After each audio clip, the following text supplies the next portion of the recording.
Nancy and John Frates were just starting to settle into their empty nest in Beverly when their world turned completely upside down. We get this diagnosis, they tell us no treatment, no cure, 100% fatal, 2 to 5 years. Their middle child, Pete, just 27 years old at the time, had amyotrophic lateral sclerosis, more commonly known as ALS. 2 days after Pete was diagnosed, my sister and my brother-in-law were at our house, sign these papers. And we're like, what do you mean, sign these papers? They said, we're opening up a trust for Pete. Little did I know that my brother-in-law had lost a co-worker, 47 years old, to ALS 4 months before Pete was diagnosed. And little did she know at the time, creating a trust for Pete would set up a crucial financial foundation that would help support the family in the years to come. I think that's one of the most important types of advice that we can give to families. If you have an individual whose ability to produce their own income and take care of themselves, and they're going to require public benefits, is to always have money go into a trust. Attorney Neil Winston has been practicing public benefits law for 30 years and has a practice in Somerville. A lot of times there's just not enough resources to get through their whole life.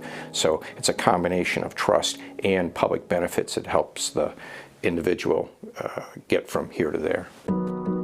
We were very lucky because we had people in our lives that knew what was going to happen. So we literally started fundraising for Pete's caregiving like 2 weeks after diagnosis. For the first few years, they didn't use much of the money they were raising. Pete still had private insurance, and John and Pete's brother Andrew were able to take care of him in the Frates' converted garage. Year 3, we hired a personal caregiver, but it was minimal cost because it was just the strength to transition him in and out of bed wherever we had to go for an event. But shortly thereafter, Pete's condition deteriorated, and he needed a much more intense level of care. If you choose not to go on the ventilator, you probably only have 4 to 6 months left. And Pete was 30 years old. He and Julie had gotten married, and Julie was pregnant. So he, of course, I want to live. I'm not going anywhere. Pete's will to live was resilient, as was his family's support. But Nancy says not all ALS patients make that same choice. They were telling Pete what the process was and how it was going to be a game changer for him. But now we're being pulled over here to people who wanted to tell us, you understand, once this happens, you're going to probably be in the $250,000 to $300,000 a year home health care bill because insurance is not going to pay for the home health care. In my 8 years of being immersed in the community, I can tell you that more ALS patients than not choose not to go on a ventilator. People are choosing to die rather than put their family in that kind of financial situation. For many families, that cost is simply too much to bear. For the Frates, even the money they'd been raising and saving for years wasn't enough. I used to make jokes. John and I are going to be 95 years old, pushing carts in the parking lot at Shaw's to pay off this debt. But we also had a partner in that. We had a nursing company, Advantage Nursing, out of Needham, who showed up every day, even though we couldn't meet the bills. Never wavered on us. And we would have an event and we would throw them some money and they were like, okay, keep it going.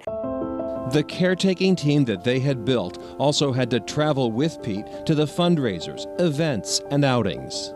On Facebook, it looks wonderful. We just show up, we're living with ALS. It's nothing like that. It would take 2 days of advanced planning. We needed an extra set of hands, but of course, that extra nurse couldn't just come for a couple hours. They would have to come for the shift. So now we have double billed. But again, those trips, the baseball game, the experience are so wonderful and was such a highlight.